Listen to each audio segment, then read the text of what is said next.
ஆன்மீக அன்பர்கள் அனைவருக்கும் வணக்கம். உங்களை எல்லாம் இந்த ஆன்மீக சேனல் மூலியமாக சந்திக்கிறதுல நான் ரொம்பவும் சந்தோஷப்படுறேன். நாங்கள் போடுற வீடியோலாம் உங்களுக்கு பிடிச்சிருந்ததுன்னா நீங்கள் லைக் பண்ணுங்கள், ஷேர் பண்ணுங்கள், குளத்தூர் பாபா டெம்பிள் சேனலுக்கு சப்ஸ்கிரைப் பண்ணுங்கள். நீங்களாம் என்னோட வரும்போது இன்னும் நிறைய விஷயங்களை சொல்ல நான் கடமைப்பட்டிருக்கேன். இன்றைக்கி வைகுண்ட ஏகாதசி அப்படிங்கிறத பற்றி ஒரு சின்ன பதிவு கொடுக்க போகிறேன்.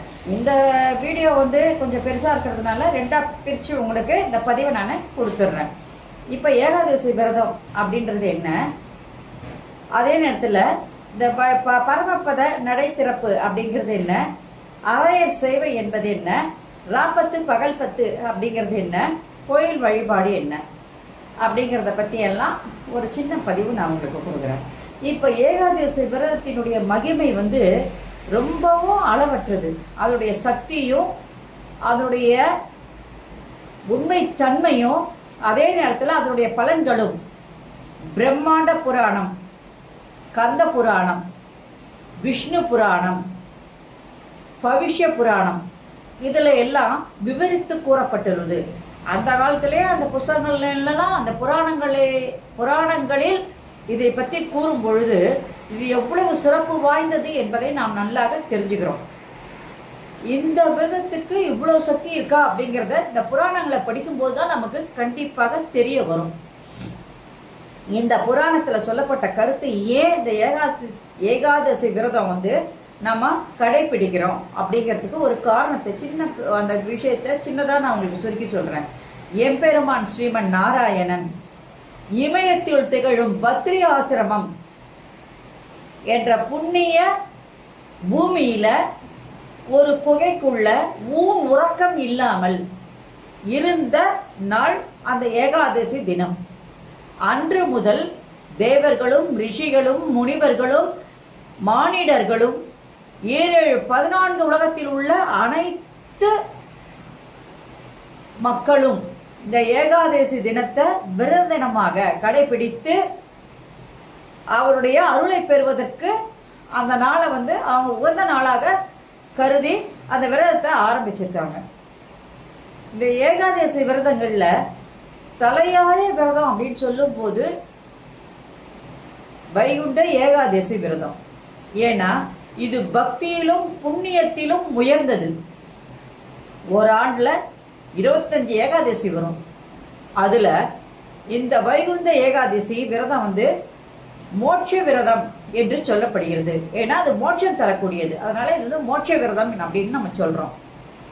இந்த பரமபத நடை திறப்பு அப்படிங்கிறது மார்கழி மாசத்துல எல்லா கோயில்களிலும் இந்த ஏகாதசி நாள்ல மட்டும்தான் அந்த பரமபத நடை திறப்பை திறந்து விடுவாங்க.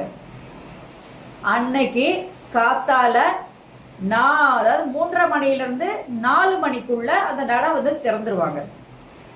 அப்ப அந்த நடைக்கு வெளிப்பக்கமா நம்மாழ்வார என்ன பண்ணிருப்பாங்க, தன் தோல்ல வச்சு நின்றுப்பாங்க. சாமி உள்ள வெளியில வருவார். வரும்பொழுது முதல்ல யாருக்கு காட்சி கொடுப்பாருன்னா நம்மாழ்வாருக்கு தான் காட்சி தருவார். அதுக்கப்புறம் தான் பக்தர்களுக்கு எல்லாம் காட்சி தருவார்.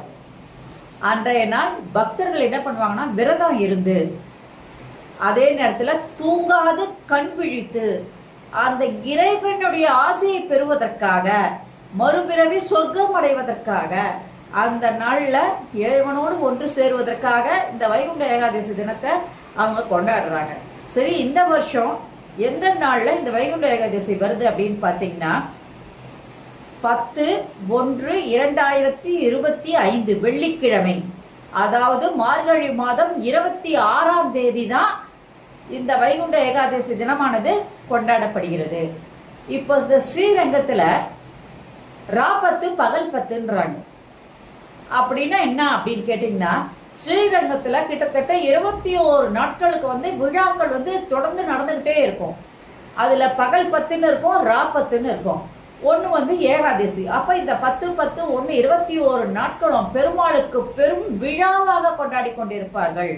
அப்பொழுது இந்த 21 நாட்களும் 4000 திவ்ய பிரபந்தமானது அங்கே ஓதப்படும். கோயில்ல ஓதுவாங்க. அந்த ஓதுவதையெல்லாம் அங்கே இருக்கின்ற அந்த பெருமாள் தன் காதால கேட்டு மனசார மனமகிழ்ந்து பக்தர்களுக்கு அருள் புரிவார் என்பது ஐதீகம். இந்த பாடல்களை அவங்க எப்படி பாடுவாங்கன்னா இயல் இசை நாடகம் வடிவில் பாடி இறைவனை வழிபடுவது அரையர் சேவை அப்படின்னு சொல்றோம். அது விழாவாக, அரையர் சேவை விழாவாக கொண்டாடப்படுகிறது அப்படின்னும் இதை நம்ம எடுத்துக்கலாம். இந்த திருப்பாவை பாடல்களை இந்த பெருமாள் கோயில்களில் மார்கழி மாதம் 30 நாளும் பாடி, அதுவும் எப்படி இருக்கும்னா காதுக்கு கேட்பதற்கு ரொம்பவும் ரம்யமாக இருக்கும். இறைவன் மட்டும் கேட்கலாம் அப்படின்னு சொல்ற முடியாது. இறைவன் கேட்பதோடு சேர்ந்து நம்மளும் கேட்கும் போது அந்த இறைவனுடைய பாதத்தை நாம் தொழுவது போன்று அங்கே நமக்கு ஒரு நிம்மதியானது கிடைக்கும். இப்ப கோயில் வழிபாடுன்னு பாத்தீங்கன்னா எல்லா கோயில்கள்லயும் அந்த மார்கழி மாசத்துல விசேஷமான பூஜைகள் பெருமாள் கோயிலும் நடந்துகிட்டே இருக்கும். அதுலயும் இந்த வைகுண்ட ஏகாதசி தினத்துல பாத்தீங்கன்னா விசேஷமான பூஜைகள், வழிபாடுகள், ஆராதனைகள், அதே நேரத்துல அபிஷேகங்கள்ல தொடர்ந்து நடந்துகிட்டு இருக்கும். இந்த அபிஷேகத்திலையும் ஆராதனைகளையும் வீழ்ச்சிட்டு நம்ம போய் கலந்துக்கலாம். அது மட்டும் இல்லாம ஜனங்க தூக்க முழிக்கணும், அந்த நாள் பூரா இறைவனையே நினைக்க வேண்டும் என்ற ஒரே காரணத்துக்காக பஜனைகள், கூட்டு வழிபாடுகள், கதா காலட்சேபங்கள், நாட்டியங்கள், நாடகங்கள் இது எல்லாமே தொடர்ந்து அங்க நடந்துகிட்டே இருக்கும். இதையெல்லாம் பார்க்கும்போது நம்ம மனசுல மற்ற எண்ணங்கள்லாம் இல்லாம இறைவனோடு ஒன்றுபடுவதற்கு அது நல்ல வழிவகுக்கும். அப்படியே என்ன பண்ணுவாங்கன்னா சாப்பிடாம தூங்காம இறைவனோடு ஒன்று சேர்வார்கள் பக்தர்கள். அந்த நாள்ல நம்ம கோயிலுக்கு போறோம் அப்படின்னு சொன்னா சும்மா போகக்கூடாது. கோயில்ல எதனா பூங்க எடுத்துட்டு போய் கொடுக்கலாம். அதுல மல்லி, முல்லை, அது கிடைக்கல அப்படின்னா அலரி, சம்பங்கி அதெல்லாம் முக்கியமா எடுத்துட்டு போறீங்க. சாமந்தி எல்லாம் எடுத்துட்டு போறீங்கன்னா கண்டிப்பா துளசி எடுத்துட்டு போய் சாமிக்கு கொடுங்க. ஒன்னா நீங்க கட்டி மாலையா கட்டி கூட சாமிக்கு போடலாம்.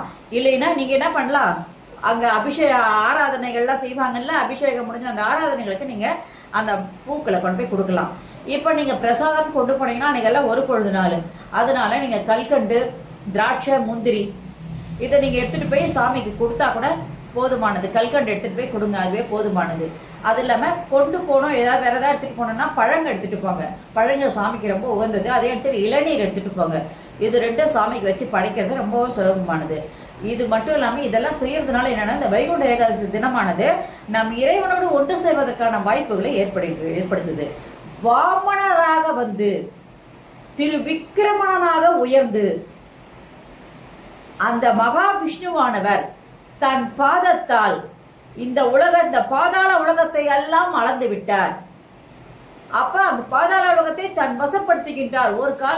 ஒரே காலில் அந்த பாதாள உலகத்தை எல்லாம் தன் வசப்படுத்தி கொண்டு தலையார் இந்திரலோகத்தில் புகுந்து கைகளால் இந்த 8 திக்குகளையும் அளந்து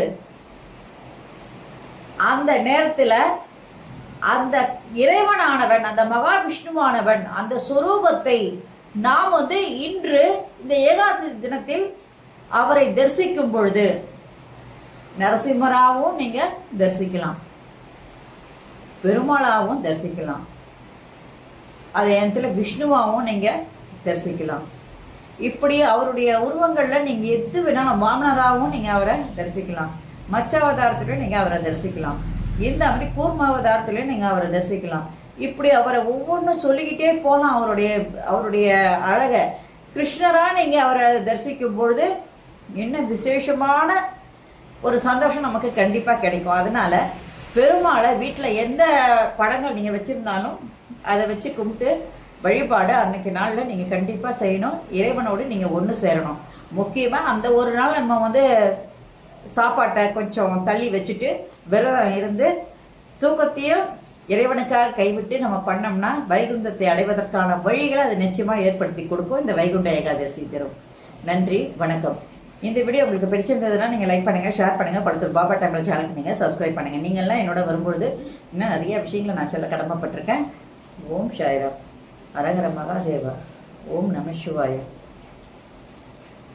அனைவருக்கும் நலம் உண்டாகட்டும். Subscribe to my channel and please press the bell icon for more videos.